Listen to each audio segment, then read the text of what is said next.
Zdravo poslušalke in poslušalci, bralke in bralci Večera. To je dnevno informativni podcast Večerje zjutraj. Veseli smo, da ste z nami tudi v poletnih dneh. Danes je sreda, 23. julij 2025. Moje ime je Mitja Sagaj. Katero temo izpostavljamo tokrat? Vojaške parade. Spektakel moči, tradicije in političnih sporočil. Zakaj še danes številne države organizirajo vojaške parade in kaj nam te res povedo o svetu, v katerem živimo? Naročite se na podcast, da boste obveščeni ob izdaji naslednje epizode. Vse skozi smo z vami na vecer.com. Vojaške parade niso le vojaške revije. So odmeven prikaz moči, politične simbolike in državne identitete. Čeprav se zdi, da spadajo v preteklosti, danes prireja več držav kot kadarkoli prej. Pogosto v pomembnih obletnicah ali nacionalnih praznikih.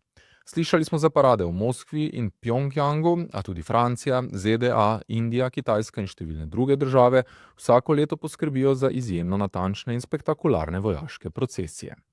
V tokratni temi raziskujemo, kaj pomenijo sodobne vojaške parade in kaj nam povedo o državi, ki jih organizira.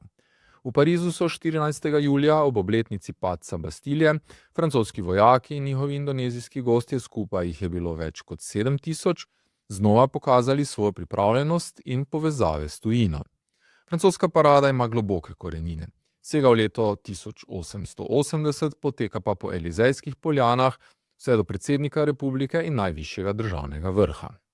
Na drugi strani Moskva vsako leto 9. maja organizira veličastno parado na Rdečem trgu. Tam vojska prikazuje svojo moč, predvsem pa svojo zgodovinsko vlogo pri porazu nacizma. Letos je parada obeležila 80. obletnico zmage v drugi svetovni vojni, v ospredju pa so bila najnovejša orožja in politična sporočila, povezana z aktualno vojno v Ukrajini.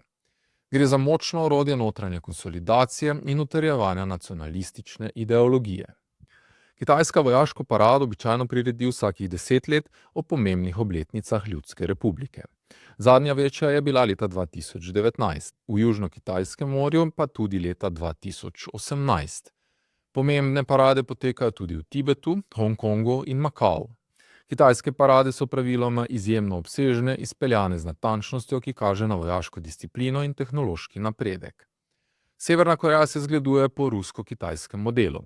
V Pjongjangu skoraj vsako leto organizirajo več parad, ki so preplet zgodovinskega simbolizma, strankarske ideologije in vojaškega perfekcionizma.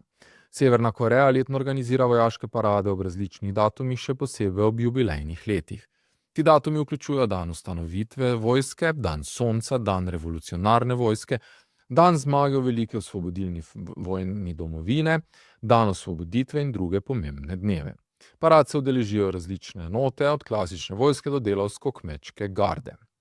Indija svojo osrednjo parado izvede 26. januarja na dan republike. Gre za kombinacijo vojaške moči in prikaza bogate kulturne raznolikosti države. Poleg vojakov sodelujejo tudi civilne in paravojaške sile. Parada se poklanja ustavi in temeljem sodobne Indije, ki je po britanski kolonialni oblasti postala suverena republika. Vojaške parade pa niso omejene na velike sile. Tudi Brazilija, Finska, Avstralija, Kolumbija, Brunei in Nova Zelandija ohranjajo to tradicijo. Tudi na Hrvaškem bodo konec julija paradirali ob obletnici vojaške operacije Nevihta. V ZDA so letos junija praznovali 250. obletnico ameriške vojske. V Washingtonu je 7000 vojakov v zgodovinskih uniformah korakalo po aveniji Ustave. Vojaške parade torej niso relikt preteklosti. So utripajoč prikaz, kako države gradijo svojo pripoved o zgodovini, moči in enotnosti. Včasih spodbujajo ponos, drugič burijo duhove. Vedno pa odsevajo politično krajino časa in prostora, v katerem se odvijajo. Tokratna zgodba je povzeta po prispevku našega sodelavca Jona Kneza v Večeru v nedeljo. Vabljeni k branju aktualnih informacij, zgodb in analiz, intervjujev in komentarjev na vecer.com ter v tiskanih izdajah Večera. To je bil Večer zjutraj 23. julija 2025. Z vami sem bil Mitja Sagaj. Kakovostno novinarstvo lahko podprete tako, da se naročite na tiskani spletni Večer, postanete naš sledilec in bralec na družbenih omrežjih, naročnik naših podcastov in newsletterjev. Tako boste podprli novinarstvo, ki prinaša avtentične vsebine, ki jih pripravljajo naši novinarji in jih drugje ne boste našli. Želimo, da razumete, kako se vrti svet. Želimo vam odstreti vpogled v čas in prostor, v katerem živimo. Veseli bomo vaših komentarjev, pobud in kritik na različnih kanalih. Zberemo in slišimo.